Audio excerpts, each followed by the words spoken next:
ওং তস্मै নমঃ ভগবতে পুরুষায় ভূম্নে বিশ্বায় বিশ্বগুরুবে পরদেবতায় নারায়ণায় ঋষয়ে চ নরোত্তমায় হংসায় সংযত গিরে নিগমেশ্বরায়। জয় গুরু, জয় গুরু, জয় গুরু। শ্রীমৎ স্বামী নিগমানন্দ সরস্বতী পরমহংসদেব বিরচিত জ্ঞানী গুরু গ্রন্থ থেকে পাঠ। ঠাকুর, তোমার শ্রী গ্রন্থ পাঠ তোমার শ্রীচরণেই অর্পণ করিলাম। জয় গুরু, জয় গুরু, জয় গুরু। জ্ঞানী গুরু বা জ্ঞান ও সাধন পদ্ধতি। যুগ বশিষ্ঠে বলা হয়েছে, অনাদ্যন্তা ভবাসাত্মা পরমাত্মেহ বিদ্যতে ইত্যেব নিশ্চয়ং স্পারং সম্যক জ্ঞানং বিদুর বুধা। নত্তা নিগমানন্দস্য গুরু শ্রীপাদ পঙ্কজম তনুমি তৎকথামৃতং তপ্ত জীবন শীতলম। জ্ঞানী গুরু গ্রন্থে শ্রী শ্রী ঠাকুর মহারাজ লিখিতেছেন, অধিকার বেদ কোনো আধুনিক বা উৎপন্ন ধর্মে অধিকার বেদ স্বীকৃত হয় নাই। কারণ সে সমস্ত ধর্ম মানবাত্মার নিমিত্ত এক নির্দিষ্ট আদর্শ ও লক্ষ্য দিয়াছে। সেই লক্ষ্যের প্রতি সমগ্র মনুষ্য সমাজকে নিয়োজিত করিতে চাহে। হিন্দু ধর্ম যখন মানবাত্মাকে তাহার অনন্ত স্বরূপে আনিতে চাহে, তখন অবশ্য বলিতে হইবে তাহার গতি অনন্তের পথে। এই অনন্ত পথ নানা খণ্ডে বিভক্ত হইয়া ক্রমশ ঊর্ধ্বে উঠিয়া গিয়াছে। এই অনন্ত গতিপথে লোক সমাজের সকলেই আছে, কিন্তু সকলেই সমান অধিকারী নহে।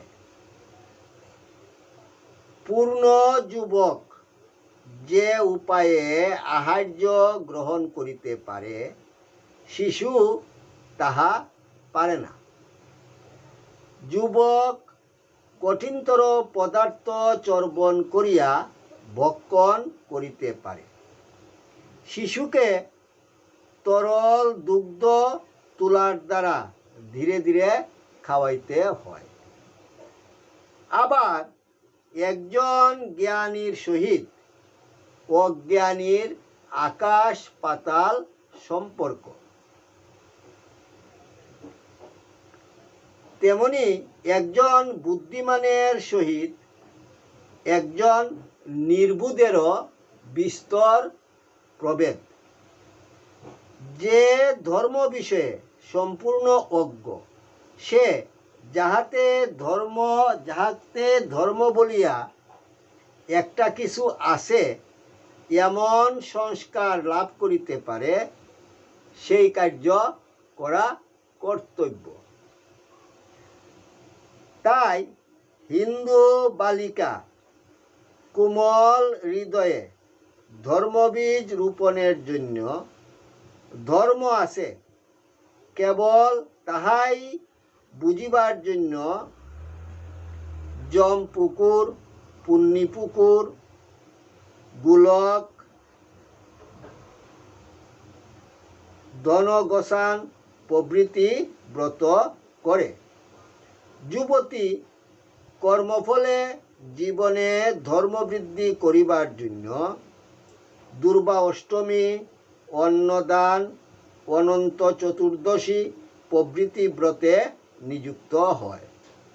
সাধারণে দোল, দুর্গা উৎসব, পূজা অর্চনা, যাগযজ্ঞ করে। দেবশক্তি লাভ করিয়া জড়ত্বের হস্ত হইতে কিঞ্চিত রক্ষা পাইয়া ধর্মশক্তির বর্ধন উদ্দেশ্য। যোগী কর্মের সংস্কার বীজ দগ্ধ করিয়া যুগের আগুনে জড়ত্ব গলাইয়া পূর্ণ চৈতন্যের দিকে অগ্রসর হইবার জন্য যোগ করিয়া থাকেন।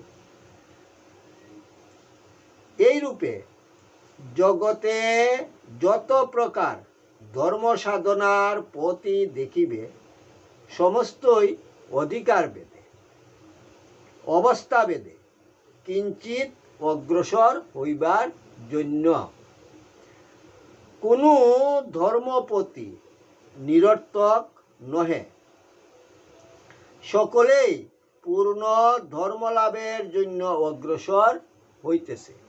তবে কথা এই যে, ধর্ম পদ্ধতি অনুসারে, ধর্মের সাধন অনুসারে কেহ অনেক দূর অগ্রগামী হয়, কেহ বা অল্প দূরে থাকে। ধর্ম সকলকেই উঠাইয়া অনন্ত পথের এক এক স্থানে আনিতে চায়। হিন্দু ধর্ম এই বিভিন্ন অধিকারী ব্যক্তিগণের নিমিত্ত ধর্ম সাধনার প্রকরণ বিভিন্ন করিয়া দিয়া আপনাকে সর্বলোক উপযোগী করিয়া দিয়াছে। এই অধিকার অনুসারে হিন্দু ধর্মে শাক্ত, শৈব, বৈষ্ণব, গাণপত্য, সৌর প্রভৃতি নানা সাম্প্রদায়িক সাধন প্রণালী প্রতিষ্ঠিত হইয়াছে। এই সমস্ত সাধন প্রণালীর ধর্ম আচার ও ধর্ম প্রকরণ বিভিন্ন হইলেও সকল ধর্ম প্রণালী হিন্দু ধর্মীয় মুক্তি সাধকের গতিপথে অবস্থিত। খ্রিস্টীয় ধর্মাদি যেমন নিজ নিজ সম্প্রদায়স্থ জনগণকে স্বর্গাদি প্রভৃতি এক এক লক্ষ্যস্থানে আনিতে চাহে, হিন্দু ধর্মের শাক্ত বৈষ্ণবাদী সাম্প্রদায়িক সাধন প্রণালীতেও তদ্রূপ সকলকে হিন্দু ধর্মীয় মুক্তিপথের এক এক দেশে উপনীত করিতে চাহে, কিন্তু তাহাও চরম গতি নহে। মনুষ্য সমাজে নানা প্রকৃতির মানুষ, সকলের বিদ্যা বুদ্ধি প্রতিভা সমান নহে, সকলের মানসিক উন্নতির ইচ্ছা, সুখ দুঃখ প্রবৃত্তি নিবৃত্তি সমান নহে। এই সকল বিবেচনা করিয়া হিন্দু শাস্ত্র বলিয়াছেন, যথা মহানির্বাণ তন্ত্রের 13 উত্তরখণ্ডে বলা হয়েছে, সকামশ্চৈব নিষ্কামা দ্বিবিধা ভুবি মানবা অকামানাং পদং মুখ্য কামিনাং ফল মুচ্যতে। এই সংসারে সকাম ও নিষ্কাম এই দুই শ্রেণীর মানব আছে। ইহার মধ্যে যাহারা নিষ্কাম তাহারা মুখ্য পথের অধিকারী, আর যাহারা সকাম তাহারা কর্ম অনুযায়ী স্বর্গালোকাদি গমনপূর্বক নানা প্রকার ভোগ্য বস্তু ভোগ করিয়া কৃতকর্মের ক্ষয়ে পুনরায় ভূলোকে জন্মগ্রহণ করিয়া থাকে। ইহা হইতে প্রবৃত্তি ও নিবৃত্তি মার্গ এই দুইটি পথ বাহির হইল। ইহার আবার এক একটি সাধন প্রণালী অনন্ত। অধিকার বেদে সাধনা 4 প্রকার, যথা মহানির্বাণ তন্ত্র 14 উত্তর অংশে বলা হয়েছে, উত্তম ব্রহ্ম সদ্ভাব ধ্যান ভাবস্থ মধ্যম স্তুতির জপ অদম ভাব বহি পূজা ধমাধম। ব্রহ্ম সদ্ভাব উত্তম, এজন্য উচ্চ অধিকারীগণ ব্রহ্ম বিচার ও ব্রহ্ম উপাসনা করেন। মধ্যম অধিকারীগণ স্থূল সূক্ষ্ম ভূতাদি বা জ্যোতির ধ্যান করিবে। অধম অধিকারীগণ স্তব জপ পূজাদি করিবে। আর অধমেরও অধম অধিকারীগণ অর্থাৎ যাহারা ধর্ম বিষয়ে সম্পূর্ণ অজ্ঞ তাহারাই বাহ্য পূজার অনুষ্ঠান করিবে। আবার প্রবৃত্তি নিবৃত্তি ধর্ম অনুসারে সাধকের ক্ষমতা বিচার করত ব্রহ্ম উপাসনা ধ্যান জপ তপ ও বাহ্য পূজাদির নানা রূপ পদ্ধতি প্রকাশিত হইয়াছে। তবে ধর্মের যত উচ্চ দেশে উঠিবে লোকসংখ্যার অল্পতার সহিত সাধন পদ্ধতিরও রস্যতা দৃষ্ট হইবে। এখন পাঠকগণ নিরপেক্ষভাবে বিচার করিলে পৃথিবীর যাবতীয় ধর্ম সম্প্রদায় ও তাহাদের অনুষ্ঠিত ধর্ম প্রণালী মহানির্বাণ তন্ত্রের ওই শ্লোক 2টির মধ্যে দেখিতে পাইবেন। যে যেরূপ ধর্ম প্রণালী অবলম্বন করুক না কেন সকলেই ওই 4 শ্রেণীর মধ্যে অধিষ্ঠিত। সকল ব্যক্তি দর্শন বিজ্ঞানের জটিল তত্ত্ব হৃদয়ঙ্গম করিতে পারে না।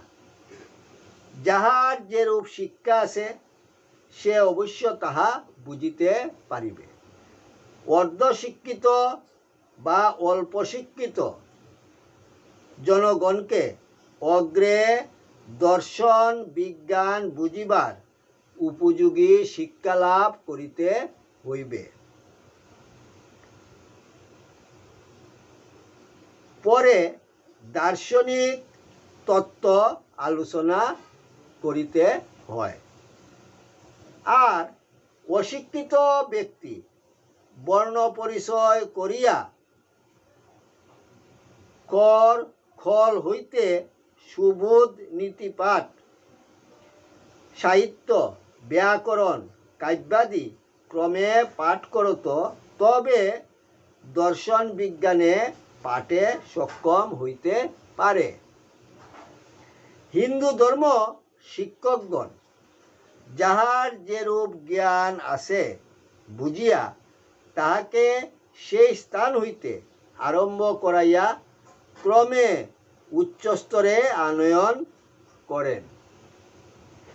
আর যাহার আদৌ ধর্মজ্ঞান নাই তাহাকে বাহ্য পূজা হইতে আরম্ভ করাইয়া ক্রমে ব্রহ্মসৎভাবে আনয়ন করেন।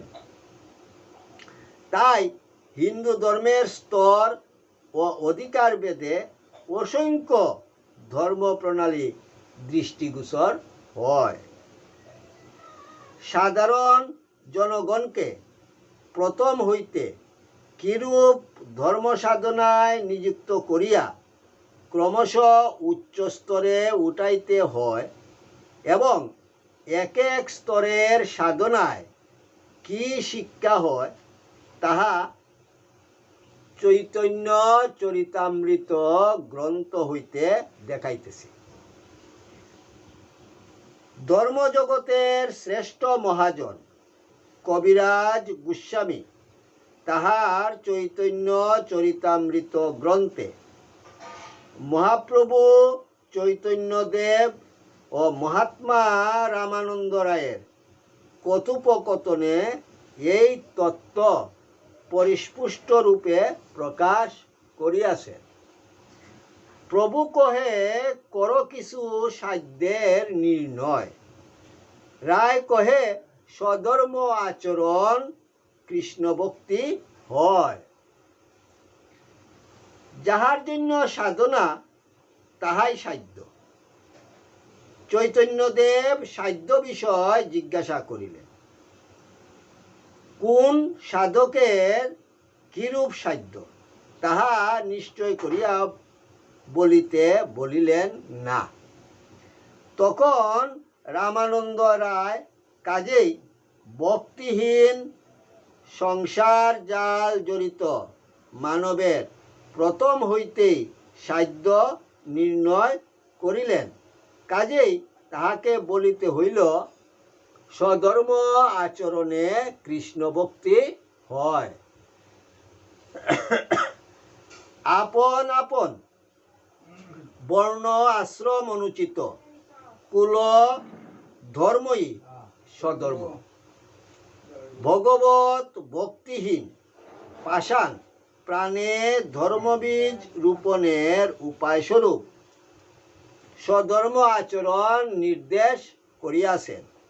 কিন্তু কেবলমাত্র ভগবত ভক্তি কি জীবনের লক্ষ্য, না আর কিছু আছে? প্রভু কহে এহ বাহ্য আগে কহ আর, রায় কহে কৃষ্ণে কর্মার্পণ সারাত সার। আছে বলিয়াই চৈতন্যদেব বলিলেন ইহা বাহিরের কথা, বাহ্যধর্ম। আরো অগ্রসর হইয়া বলো, অর্থাৎ স্বধর্ম অপেক্ষা আরো উচ্চ অধিকারীর কথা বলো। তদুত্তরে রায় রামানন্দ বলিলেন সমস্ত কর্ম ভগবান চরণে অর্পণ করাই সাধ্যের সার। আত্ম অভিমান পরিত্যাগ করিয়া নিষ্কাম কর্ম করিতে উপদেশ দিলেন। প্রভু কহে এহ বাহ্য আগে কহ আর, রায় কহে স্বধর্ম ত্যাগ সর্বসাধ্য সার। নিষ্কাম কর্মের কথা শুনিয়া চৈতন্যদেব বলিলেন ইহাও বাহিরের ধর্ম। আরো অগ্রসর হইয়া বলো, যখন নিষ্কাম ধর্ম সাধন করিয়া সাধকের আত্মনির্ভরতা জন্মিবে তখন স্বতন্ত্রতাই তাহার উন্নতি। তখন তাহাকে আর বিধিনিষেধের গণ্ডির ভিতর রাখা উচিত নহে। তাই রায় রামানন্দ বলিলেন স্বধর্ম ত্যাগী সাধ্যের সার। চৈতন্যদেব ইহাতেও সন্তুষ্ট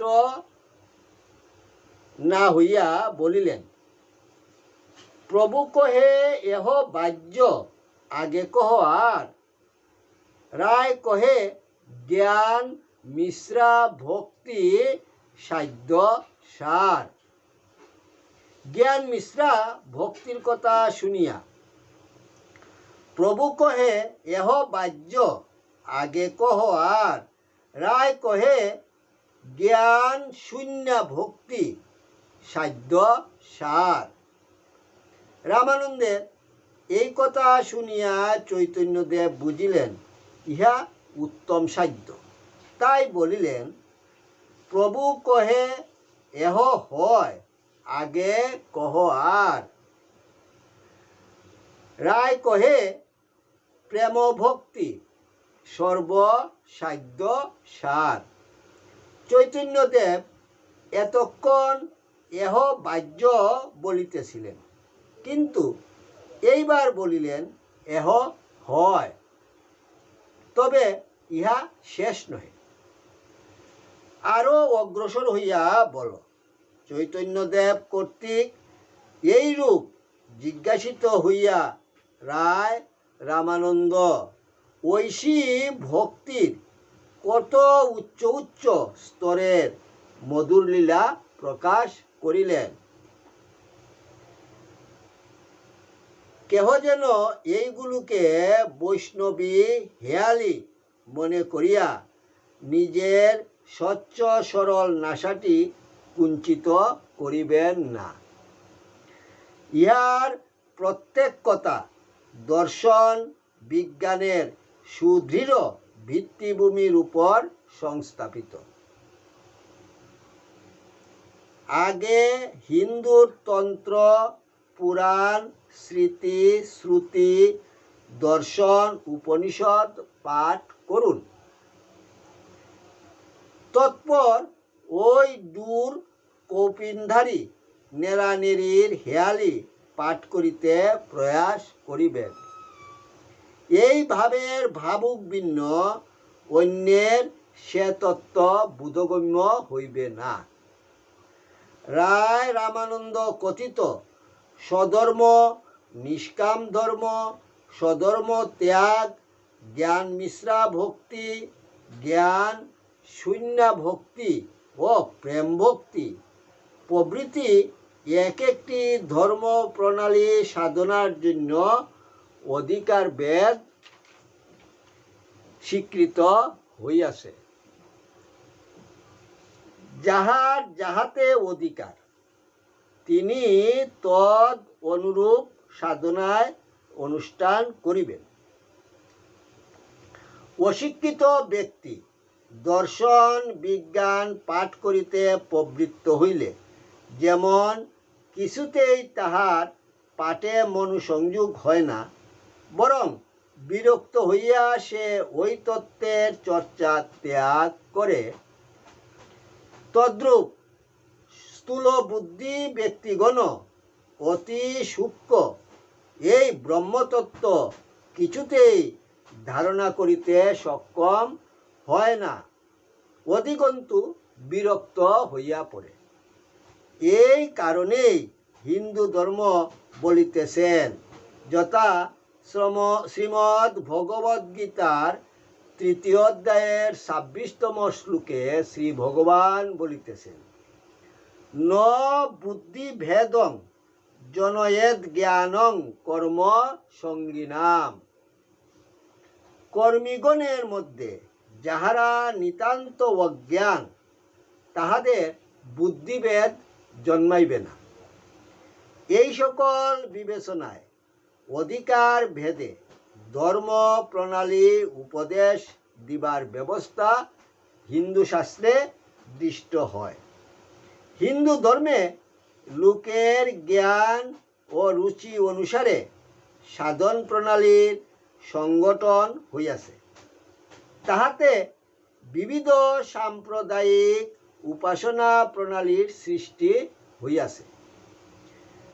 বৈদিক হিন্দু ধর্ম দেশ, কাল ও পাত্র অনুযায়ী অধিকার ভেদ স্বীকার করিয়াছেন। সমাজের একাংশের জন্য ধর্ম নহে।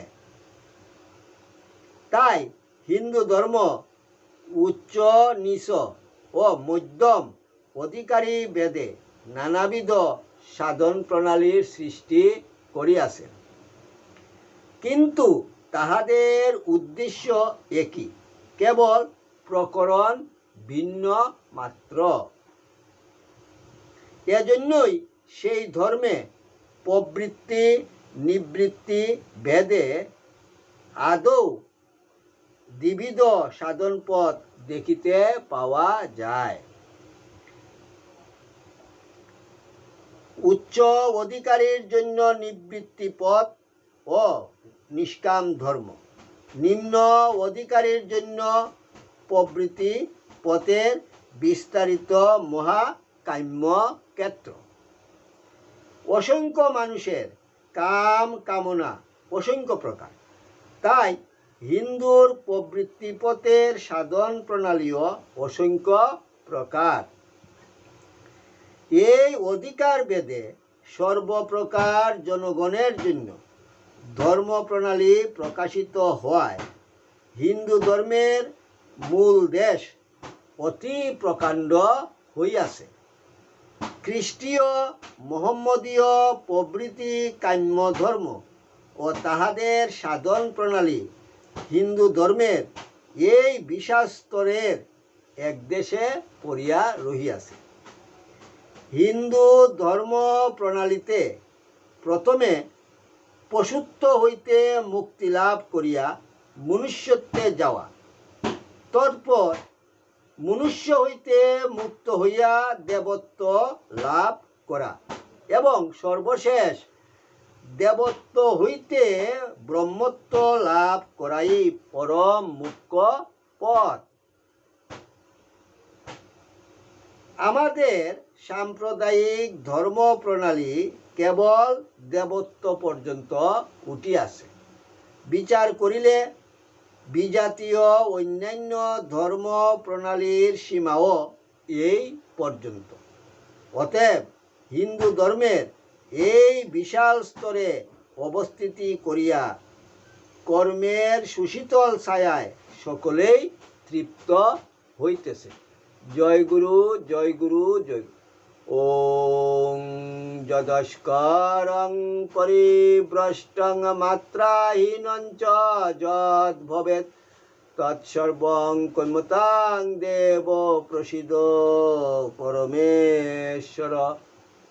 সর্বে ভবন্তু সুখিনঃ, সর্বে সন্তু নিরাময়া, সর্বে ভদ্রাণি পশ্যন্তু মা কশ্চিৎ দুঃখভাগ ভবেৎ।